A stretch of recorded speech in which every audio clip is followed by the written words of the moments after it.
quanti anni hai iniziato a giocare a calcio? Vabbè, ho iniziato abbastanza veloce, penso a 6-7 anni. Ho la famiglia molto sportiva, ho due fratelli più grandi, quindi mio padre insieme a loro mi portava spesso al campo. Immagino quindi che proprio la tua passione per il calcio arrivi anche grazie a tuo papà, perché era un insegnante di educazione fisica e nei primi tempi, quando eri piccolo, ti faceva anche un po' da allenatore.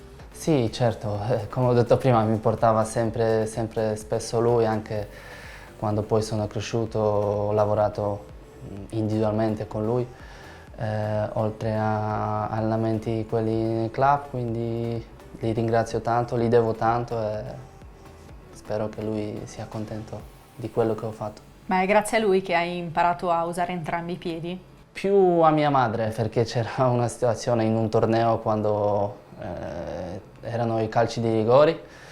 Sono venuto vicino a mia madre e ho chiesto se posso provare di calciare calcio di rigore con la gamba sinistra. Lei mi ha detto certo. Ho fatto gol e da lì poi ho provato più spesso a usare questo piede.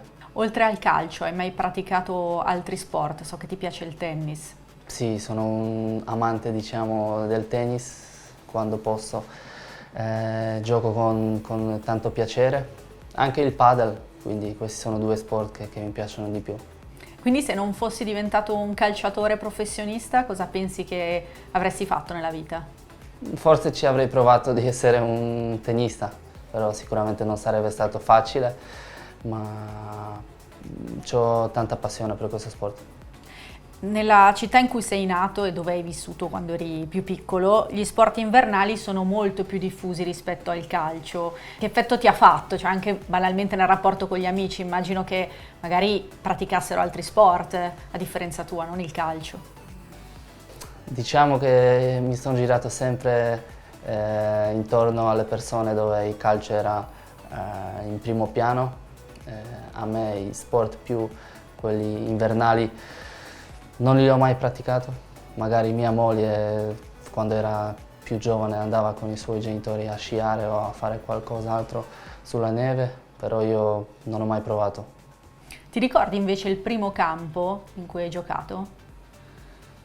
Ma dirò sempre questo della mia città, quindi mi fa sempre molto piacere tornare là, periodo della sosta delle vacanze, per potermi preparare per la nuova stagione, sempre usando quel campo e mi tornano sempre bei ricordi.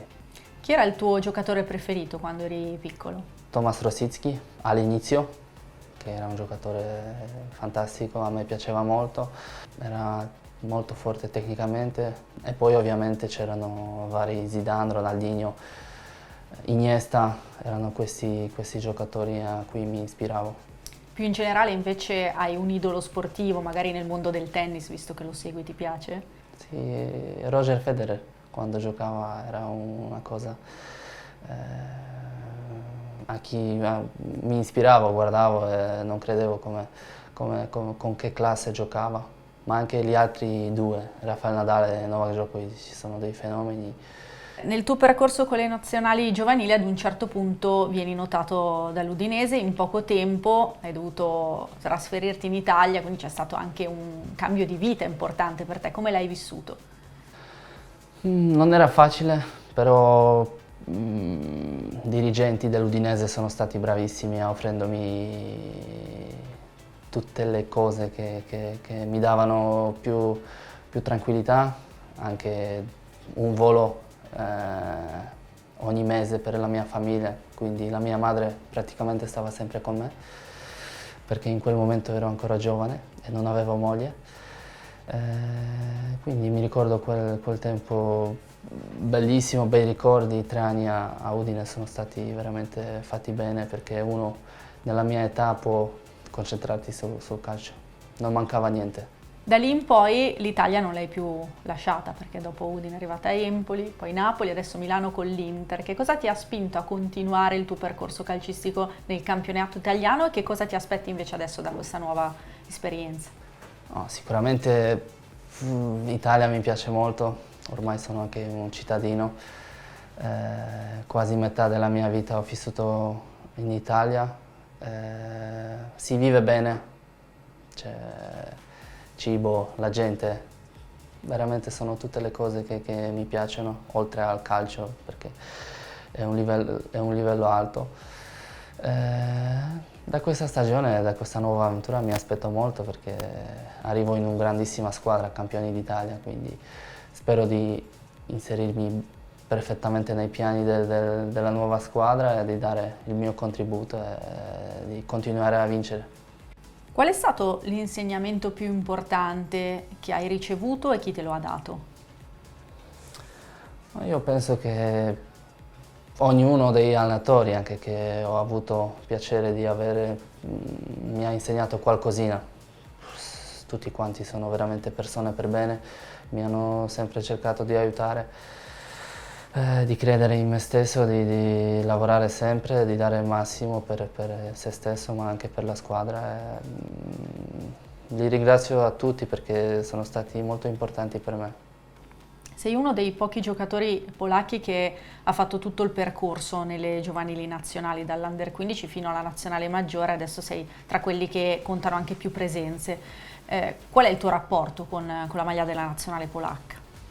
È un rapporto forte, perché è iniziato tutto dall'Under 15, dove all'inizio tutti parlavano benissimo di me, però ero sempre un po' piccolino, magro, e allenatori non mi mettevano subito nelle partite, ero spesso panchinario, però mi chiamavano sempre perché uno con le qualità mie non potevano fare altro, quindi all'inizio non era semplice, però io sono stato sempre tranquillo, calmo, cercavo di lavorare sempre e poi vediamo come è andata alla fine, perché quasi quasi farò 100 presenze con la maglia del mio paese che mi rende orgoglioso.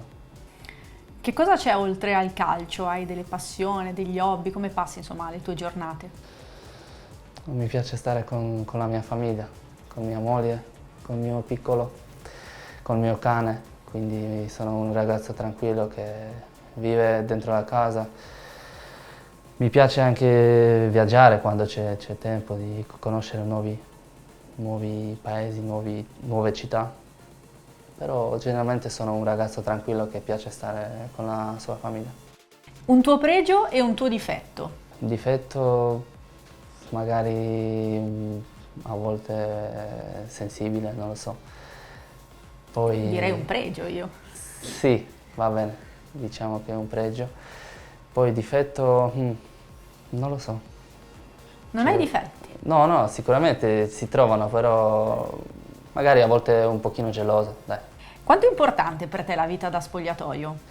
È molto importante, ormai sono tantissimi anni che vivo in questo mondo dove il spogliatoio fa parte del nostro lavoro e qui devo ancora conoscere per bene il spogliatoio, però ho sentito tantissime voci che è uno spogliatoio fantastico dove c'è un gruppo forte, sano.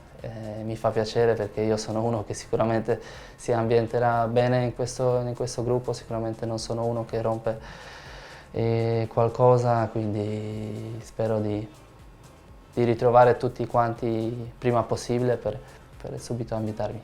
Siamo arrivati alla fine, l'ultima domanda che ti faccio è questa: nel calcio conta di più il talento o la determinazione? Ma io penso che in tutte e due, talento, determinazione, lavoro, passione, la voglia, quindi se a uno mancano queste cose è difficile che avrà successo. Grazie Piotr e welcome home. Grazie mille.